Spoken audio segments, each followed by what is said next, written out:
Bonjour, nous sommes le mardi 18 novembre 2014, il est 13 heures, et je vais vous parler de linguistique et d'économie autour de la question de l'argent. L'argent est-il un signifiant? Un signifiant. Je pense que poser le problème de l'argent comme signifiant permet de mieux comprendre ce qu'on entend en linguistique par signifiant. Une notion très mal comprise en général, je dirais.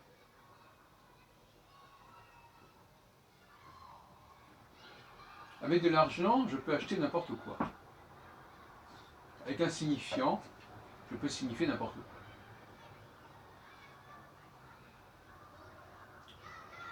L'argent peut se substituer à n'importe quelle chose, et le signifiant peut servir pour n'importe quel signifié. Comme je disais hier, le signifiant est une sorte de taxi dans lequel n'importe qui peut entrer. Et l'argent, l'argent, comme on dit, n'a pas d'odeur et peut servir à n'importe quoi. Cela dit, l'argent appartient malgré tout à ce qu'on pourrait appeler le domaine du troc, objet contre objet. Même si l'argent lui-même est un objet neutre, qui est universel en quelque sorte, parce qu'il y a une universalité du signifiant par opposition au caractère spécifique du signifié. Ça, on ne le dit pas suffisamment. Donc, en effet, l'argent est un objet universel. Mais c'est quand même un objet qui se troque contre un autre objet. Donc le signifiant est un signifiant universel qui peut se troquer soit contre un autre signifié.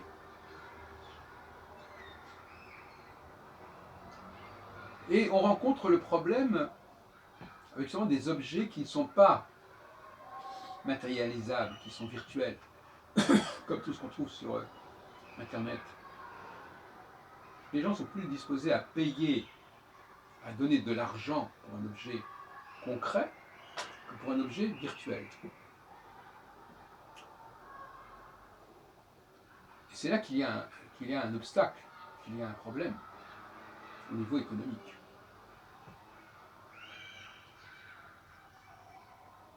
On n'arrive pas à faire payer ce qui ne s'est pas incarné, ce qui ne s'est pas matérialisé. Le problème, c'est que c'est comme un enfant. Un enfant, un fœtus, il ne se matérialise pas véritablement. Il est en gestation.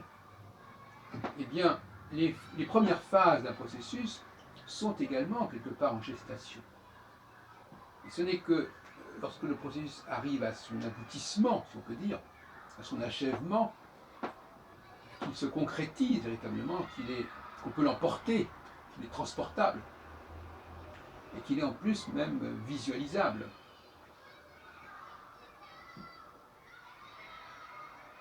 Ce qui est un problème, parce que dans la société économique, au niveau de la recherche, c'est la recherche qui est l'élément primordial. C'est la découverte, c'est l'innovation, c'est la création qui est l'élément primordial.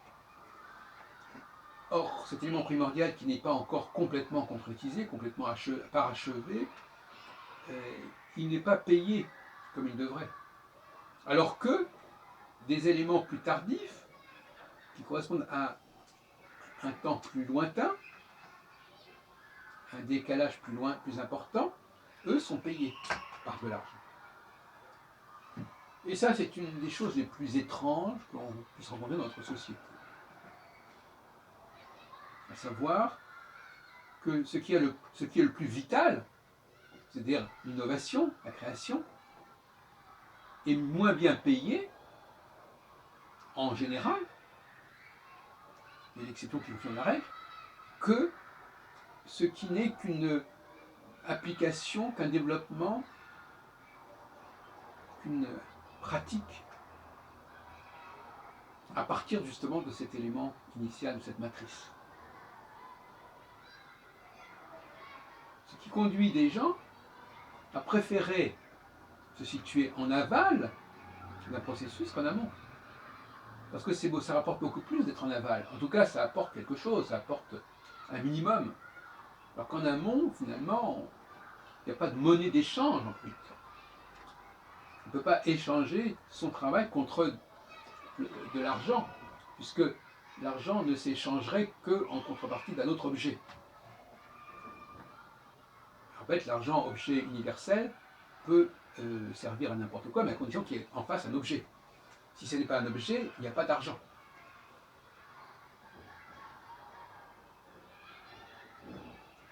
Je donne souvent l'exemple de la course à pied, qui est, comme dirait Maxime Félion dans ses cafés philo, ses leçons de philosophie, qui est une combinaison du mythe et du rite, comme le football, qui rebondit, la balle rebondit, il y a une cyclicité qui s'instaure. Et à savoir que le premier arrivé dans la course, il symbolise justement celui qui est au début d'un processus. Et c'est celui-là qui est récompensé. Donc vous voyez bien qu'on n'a pas oublié de récompenser symboliquement le premier arrivé. Mais en même temps, économiquement, le premier arrivé, le premier qui lance quelque chose, eh bien, finalement, souvent, il n'a pas droit à de l'argent, parce que ce qu'il a fait est encore embryonnaire. Il n'a pas été reconnu. Alors, paradoxalement, il faut que les choses aient été, que ce soit répandu, qu'elles aient essaimé, pour qu'elles aient une valeur. Ce qui n'est pas complètement idiot, parce qu'effectivement, c'est précisément au moment où quelque chose se répand qu'on en prend conscience de sa valeur. Mais en même temps,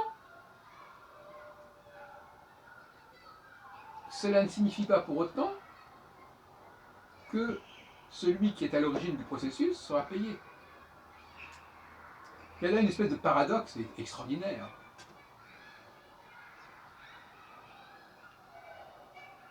Alors, on peut concevoir que par le processus de l'impôt, de taxation, l'État puisse reverser certaines sommes à ceux qui sont à l'origine du processus. Ce serait bien, mais ça n'est pas comme ça que ça se passe. Généralement, l'État reverse des sommes à des fonctionnaires ou à des gens qui ont assisté, mais pas à des créateurs. Voilà. Parce que je ne comprends pas très bien le processus à ce niveau-là, mais enfin, à mon avis, il y a quelque chose qui ne fonctionne pas. Donc, pour équilibrer les choses, alors je sais bien qu'il y a des gens qui signent des contrats et qui reçoivent de l'argent pour les produits qu'ils vendent, bien entendu. Il y a des franchises, etc. Il y a un certain processus. Mais d'une manière générale, c'est comme très sauvage, c'est pas du tout organisé. Il y a énormément de carences, de lacunes dans ce processus économique. L'économie du virtuel devrait correspondre à un argent virtuel, si on peut dire.